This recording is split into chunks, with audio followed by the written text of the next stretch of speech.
Assalamualaikum warahmatullahi wabarakatuh. Selamat pagi, selamat siang, selamat sore, selamat petang. Bertemu kembali dengan CP70, Cemara Biru, saluran belajar mandiri. Pertemuan kali ini kita akan membahas tentang gangguan komunikasi. Bersama saya Saryono. Selamat menyaksikan. Pada pertemuan terdahulu, kita sudah membahas tentang proses komunikasi. Berikut kita ingatkan kembali adalah proses komunikasi yang lancar. Pertama ada komunikator. Komunikator adalah orang yang akan memberikan pesan. Kemudian ada komunikan, yaitu orang yang menerima pesan. Setelah komunikator melakukan encoding, maka pesan akan dikirim kepada komunikan secara langsung ataupun melalui media. Setelah komunikan menerima pesan, maka komunikan akan melakukan encoding dan memberikan feedback. Feedback diberikan kepada komunikator. Itulah proses komunikasi yang lancar. Tetapi, kadang-kadang proses komunikasi juga mengalami gangguan. Ada hambatan yang muncul. Baik, prosesnya seperti berikut. Komunikator yang mempunyai ide dan akan mengirimkan pesan. Kemudian ada juga komunikan yang menerima pesan. Setelah melakukan encoding, komunikator mengirim pesan. Tetapi ada hambatan yang terjadi,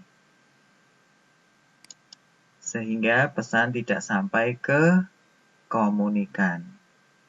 Atau komunikan hanya menerima sebagian pesan. Sehingga ketika melakukan decoding, komunikan melakukan hal yang tidak tepat. Sehingga feedback yang diberikan kepada komunikator juga tidak pas.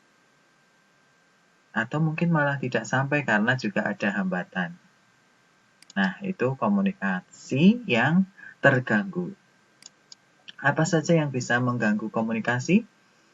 Yang pertama, tidak cakap encoding atau decoding. Kemudian yang kedua, tunadaksa. Ada cacat tubuh. Tidak bisa melihat, tidak bisa mendengar, tidak bisa bicara, atau mungkin juga tidak punya tangan, tidak punya kaki. Kemudian ada perbedaan bahasa. Kemudian juga ada perbedaan adat. Kemudian juga ada pengalaman. Baik, kalau tidak cakap encoding atau decoding, maka komunikasinya juga akan mengalami hambatan.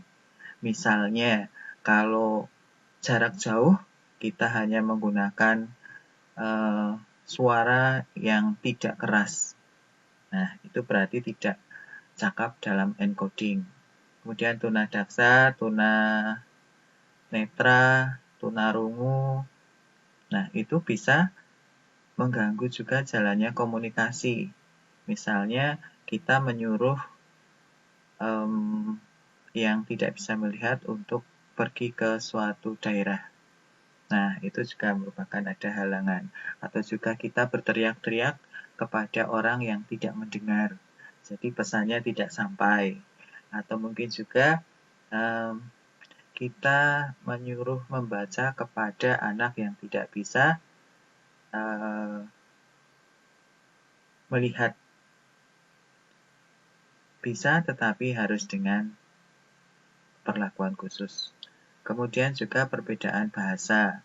Perbedaan bahasa juga merupakan hambatan komunikasi karena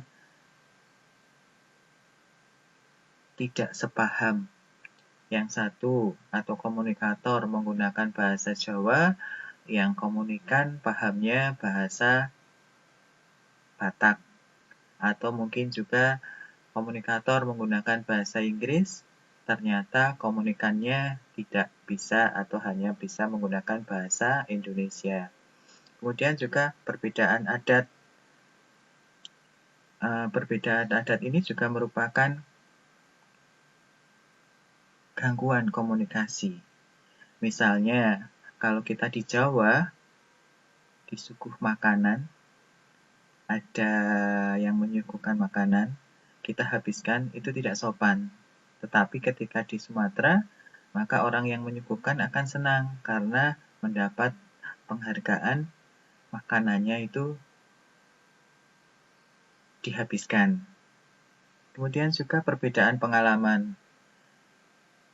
Mahasiswa dengan anak SD berbeda pengalaman. Kalau mahasiswa akan berkomunikasi dengan anak SD tetapi masih menggunakan bahasa saintifik, maka anak SD-nya juga tidak paham atau menggunakan istilah-istilah asing, maka komunikasinya tidak akan berjalan lancar. Nah, bagaimana supaya komunikasinya berjalan lancar? Berikut ada tipsnya. Yang pertama, berlatih berkomunikasi dengan benar.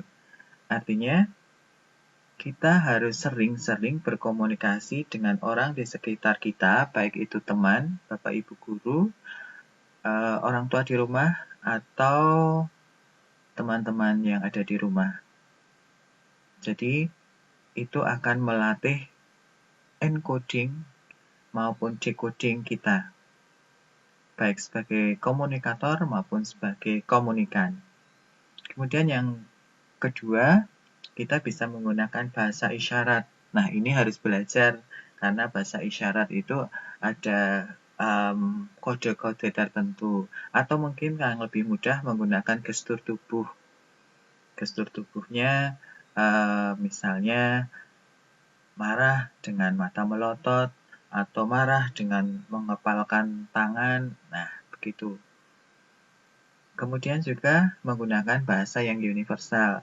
Jadi bahasa tersebut bisa dipahami oleh kedua belah pihak, baik komunikator maupun komunikan.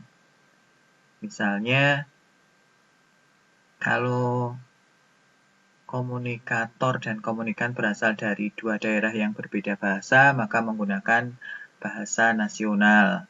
Jika komunikator dan komunikan berbeda negara dan berbeda bahasa, maka menggunakan bahasa internasional. Baik itu bahasa Inggris, Perancis, Arab, Spanyol, dan lain-lain. Kemudian yang keempat adalah menjunjung norma yang ada. Di mana kita berada, kita harus menghormati, menjunjung tinggi, hormat terhadap norma yang ada. Jadi kalau di Jawa, ya kita harus menghargai, beradaptasi dengan adat Jawa. Kalau di Kalimantan, kita juga harus menghargai dan beradaptasi dengan adat Kalimantan. Tidak bisa kita memaksakan adat satu daerah ke daerah yang lain. Kemudian yang berikutnya, gunakan point of view, sudut pandang komunikan. Jadi komunikator harus pandai-pandai menempatkan diri sebagai komunikan. Kalau berbicara dengan ibu-ibu, ya harus dengan bahasa-bahasa yang ibu-ibu gunakan atau dengan gerakan yang ibu-ibu gunakan. Demikian tadi ulasan tentang gangguan komunikasi. Terima kasih. Sederhana tetapi bermanfaat. Assalamualaikum warahmatullahi wabarakatuh.